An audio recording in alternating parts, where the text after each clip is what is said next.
Sehr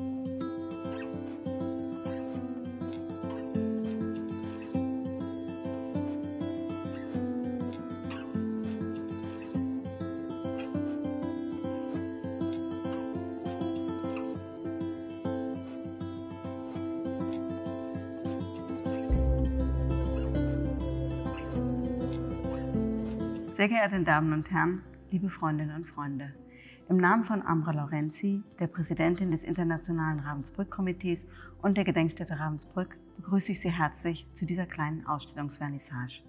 Im Jahr 1965 gründete sich das Internationale Ravensbrück-Komitee, ein Zusammenschluss der Lagerkomitees aus den einzelnen Ländern. Es waren Überlebende aus ganz Europa, die sich jährlich zusammenfanden, um in Projekten an ihre Gefangenschaft in Ravensbrück zu erinnern, vor allem aber an jene, die das Konzentrationslager nicht überlebt haben. Und immer blieb das Komitee in enger Verbundenheit mit der Gedenkstätte. Nicht zuletzt laden beide zusammen jedes Jahr zum Jahrestag der Befreiung ein. Heute wird das Internationale Ravensbrück-Komitee von einigen Überlebenden, vor allem aber von Töchtern, Söhnen und der Enkelgeneration getragen. Sie zeigen weiterhin viel Engagement, um die Erinnerung an Ravensbrück wachzuhalten. Diese zweite und dritte Generation berichtet aus den Erzählungen ihrer Eltern. Sie haben aber auch einen eigenen Bezug zu Ravensbrück, denn dieser Ort, diese Geschichte prägt auch ihr Leben. Die Idee zu dieser Ausstellung, die wir heute eröffnen, ist bei einem dieser Zusammentreffen 2019 in Italien in Gorica entstanden. In einem Europa, in dem nationale und nationalistische Narrative immer stärker werden, wollten die Mitglieder des Komitees der Vielstimmigkeit, der Heterogenität, dem Fremden, aber auch der Solidarität, denen ihre Angehörigen im Lager begegneten, Ausdruck verleihen. Viele der Überlebenden haben berichtet, dass sie im Lager inmitten des Schreckens auch neue Welten kennenlernten, andere Meinungen und Haltungen, die sie mit in ihr weiteres Leben nahmen. Den Fotografien ihrer Mütter aus der frühen Nachkriegszeit stellen die Angehörigen eigene Texte an die Seite, die aus dem Leben von 24 unterschiedlichen Frauen aus verschiedenen Ländern mit anderen Erfahrungen erzählen. Es sind 24 Faces of Europe. 2 der porträtierten Frauen haben Ravensbrück nicht überlebt. Ihre Fotografien stammen aus der Zeit vor der Verhaftung. Die Fotografien aus dem zivilen Leben verweisen bei jenen, die überlebten, auf das Leben nach dem Lager, das häufig ganz anders verlief, als sie sich das erträumt hatten. Auch davon berichten die begleitenden Texte. Da diese Ausstellung derzeit aus Gründen der Pandemie nicht besucht werden kann, haben wir uns entschlossen, sie Ihnen auch als Online-Ausstellung zur Verfügung zu stellen. Diese Exposition hier vor Ort wartet aber in den nächsten Monaten darauf, dass Sie sie hoffentlich besuchen können. Ambra Laurenzi und ich danken dem Ausstellungsteam um Insa Eschebach, Scharka Kodlekova, Katharina Kotzkova, Stefan Ostschadka, Janine Bochert, Rüdiger Hahn und Britta Pawelke. Für die Online-Fassung danken wir Lehmann und Werder Museumsmedien. Und nun lade ich Sie herzlich ein in die Ausstellung Faces of Europe.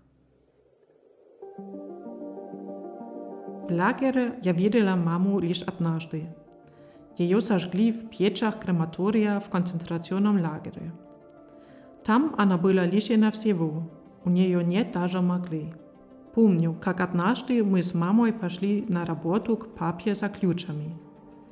Двери за нами захлопнулись. Мы шли по красивым местам. И вдруг я спросила маму: «Мама, откуда я появилась?» Она ответила: «Я нашла тебя под кустом роз». Вокруг нас все было таким красивым, что я ей поверила. À la fin de l'année 1942, alors que toute la France était occupée par les Allemands, ma mère a décidé à 19 ans de rejoindre le réseau de résistance Century et l'organisation civile et militaire des jeunes en tant que courrier. Le 31 juillet 1944, elle a été trahie par un des membres du réseau, arrêtée par le Gestapo, torturée et transférée le 15 août 1944 au départ de Pantin par le dernier train ayant émené des déportés de la région parisienne. Elle a réussi à jeter un papier du train lors du départ vers l'Allemagne. et ce papier a été plus tard retrouvé par un inconnu qui l'a transmis à sa mère à Paris. Chers parents bien-aimés, je suis encore dans un état relativement bon. Je vous aime. Ayez confiance, je serai bientôt avec vous. Faites-moi confiance et croyez en moi. Chers parents bien-aimés, je suis encore dans un état relativement bon. Je vous aime. Ayez confiance, je serai bientôt avec vous. Faites-moi confiance et croyez en moi. Ma mère n'est jamais retournée à Ravensbrück et n'a jamais élevé ses enfants dans la haine des Allemands. W końcowym okresie wojny, w 1945 roku, podczas Marszu Śmierci, moja matka wykazała się ogromną odwagą i siłą. Zdobyła gdzieś wózek dziecięcy i wiosła mnie, ponieważ nie potrafiłam chodzić. Pod koniec kwietnia 1945 roku wyzwoliła nas armia amerykańska. Meine Großmutter, Anna Burger, stahl in einer Verdunklungsnacht Decken für ihre Kinder. Gesehen und verraten wurde sie 1940, mit dem Vermerk keine Rückkehr erwünscht verhaftet und zu 1 Jahr Zuchthaus verurteilt. Nach ihrer verbüßten Haftstrafe wurde sie in das KZ Ravensbrück deportiert, wo sie mit nur 30 Jahren durch eine Giftinjektion ums Leben kam. Erinnerungen an meine Großmutter habe ich nur durch Bilder und Erzählungen meiner Mutter und durch jahrelange Recherchen.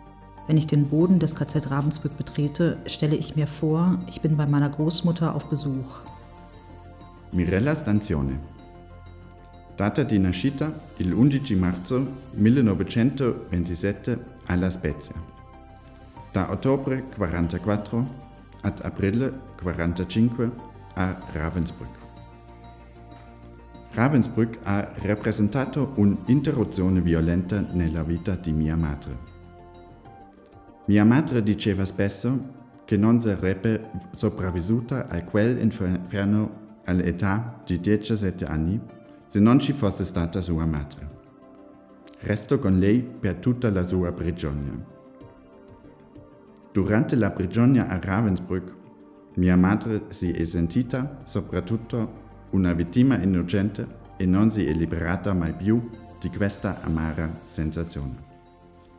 Dalle note di Ambra Laurenzi, figlia di Mirella Stanzione.